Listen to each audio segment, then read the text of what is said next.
Kung tayo talaga. Lagi talaga ako yung yung bugi pa ako no, naalala niyo pa yun guys? Yung kumakain kami ng ate ko ng spaghetti. Natatandaan niyo pa yun? Kaya talaga, lagi ko pinapanood yun guys. Nung bungay pa ako guys, alam nyo ba, hindi pa ako nagpapaganda doon. Hindi pa ako maarte noon.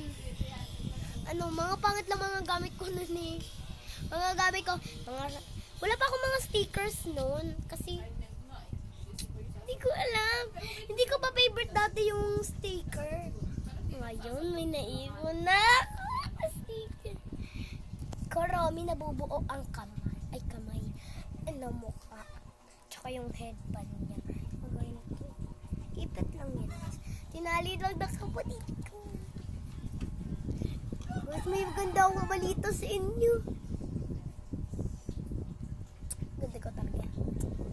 Kukwento nga sa inyo. Natandaan nyo rin ba yung video na ginawa namin ni Sandra? Yung kumaka na siya ng tawag dito? Tibok. Diba? Yung kumakanta siya. Ay tila ba nagkalimutan ang kalimutan ka. Kung tayo talaga. Diba guys? Tapos tawa pa ako natawa doon. Hoy, experience ko yun.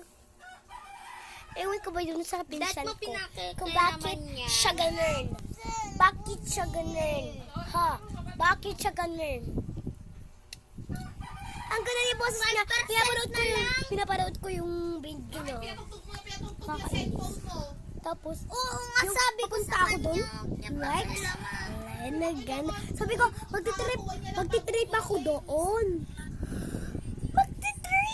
Sabi ko, magtitrip ako ng bagong pinsan. Lumang pinsan ko lang pala yan. Nakita ko lang, guys, nalilipit lang talaga kami dito na pagkatis. Uy, Tapos binigyan ako ni mami ng ballpen ng teddy bear. Ang dami kong ballpen, big grade 3 na ako. Parang hindi kaya sa height ko, B. Hindi ko talaga abot sa height ko.